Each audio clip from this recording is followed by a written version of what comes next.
Hi guys, welcome to the session.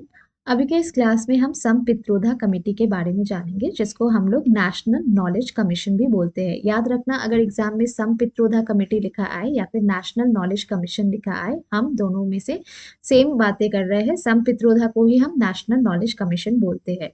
ये establish कब हुआ था? 2005 में, अंडर द लीडरशिप ऑफ संपित्रोदा। संपित्रोदा के अंडर में ये लीड किए थे इनको, ठीक है। तो संपित्रोदा कमेटी, जिसको हम नेशनल नॉलेज कमीशन बोलते हैं, ये आपका under the leadership of संपित्रोदा committee आपका आया था। बेसिकली इनका वर्क था कि हम पॉलिसीज बनाएंगे। ये पॉलिसी बनाते थे नॉलेज सोसाइटी को कैसे हम नॉलेजेबल बना सकते हैं उसके लिए। एनकेसी लिखा है, इसका मतलब क्या? Knowledge commission, national knowledge commission. इसका मतलब क्या? संपित्रोदा कमेटी की हम बात कर रहे हैं। नेशनल नॉलेज कमीशन का प्राइमरी गोल ये था कि ये प्राइम मिनिस्टर को पॉइंट्स दिए थे कि कैसे हम जरूरत वाले चेंजेस ला सकते हैं, जिससे इंडिया का एजुकेशन में चेंजेस आएगा, रिसर्च में चेंजेस आएगा एंड नॉलेज का इंफ्रास्ट्रक्चर में चेंजेस आएगा। तो basically national knowledge commission which is equal to संपित्रोदा committee, इन्होंने फोकस किया आपका एजुकेशन सिस्टम पे, साथ ही साथ रिसर्च, नॉलेज, इंफ्रास्ट्रक्चर पर। ये जो कमिटी है, इसका मेजर और मेन ऑब्जेक्टिव क्या क्या था ये देखो।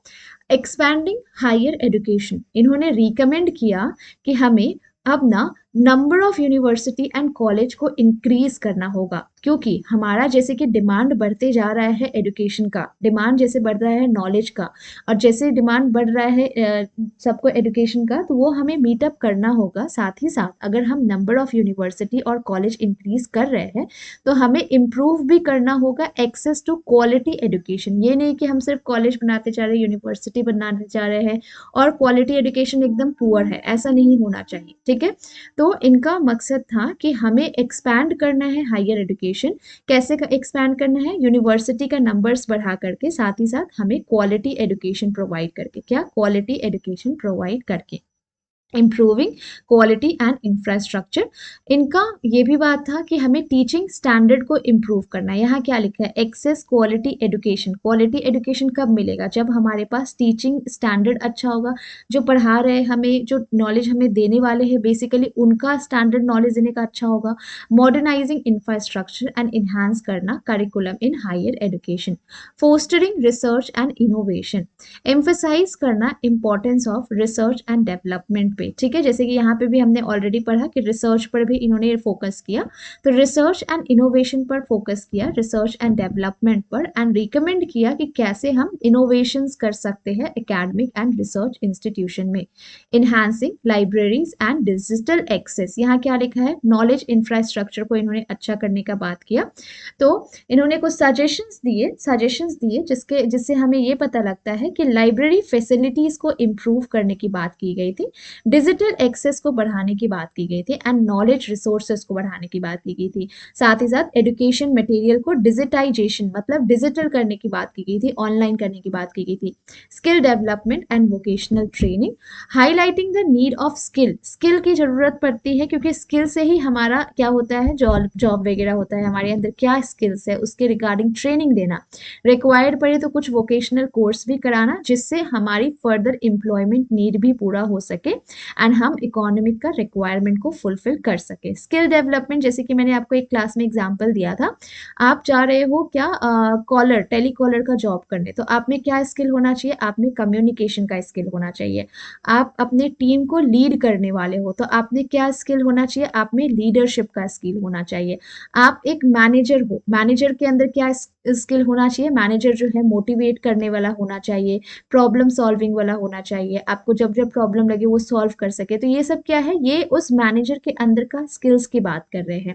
तो संपित्रोदा कमेटी बोलते थे कि आप एजुकेशन तो दे रहे हैं, एजुकेशन दे रहे हैं, अच्छा बात है, बट अगर आपको लगे कि मुझे इस स्टूडेंट को कुछ एक्स्ट्रा नॉलेज देना चाहिए, जैसे कि स्किल्स की नॉलेज देना चाहिए, वोकेशनल कोर्स देना चाहिए, जिससे इसका further in future employment need भी पूरा हो सके। पब्लिक और प्राइवेट पार्टनरशिप को प्रमोट करना, इनकरेज करना collaboration, government and private sector में कोलैबोरेशन हो सके, फंडिंग को लेकर के, इंफ्रास्ट्रक्चर को लेकर, इनोवेशन को लेकर के, जिससे फाइनली आपका एजुकेशन एंड रिसर्च में हेल्प मिल सके।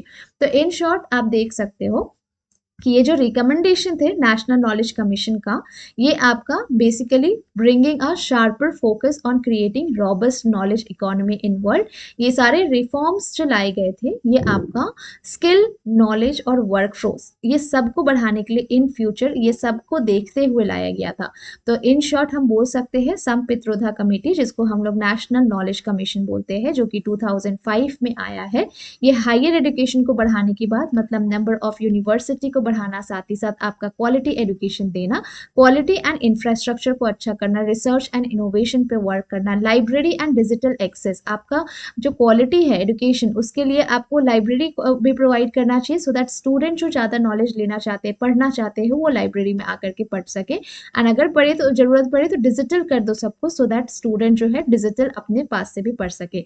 Skill development and vocational training की भी बात की गई है। अगर आपको लगे कि मेरे इस बच्चे को कुछ एक्स्ट्रा स्किल देने से वो ज़्यादा अच्छा ग्रो कर सकता है, तो स्किल डेवलपमेंट भी करना चाहिए एंड वोकेशनल ट्रेनिंग रिक्वायर्ड होने से देना चाहिए। प्रमोट करना public and partnership, public and private का पार्टनरशिप, जिससे अल्टीमेटली एजुकेशन एंड रिसर्च के फील्ड में हेल्प हो सके। So that's it about the Sam Pitroda committee. I hope you liked it. कुछ डाउट हो डेफिनेटली पूछना। Thank you so much for watching this session.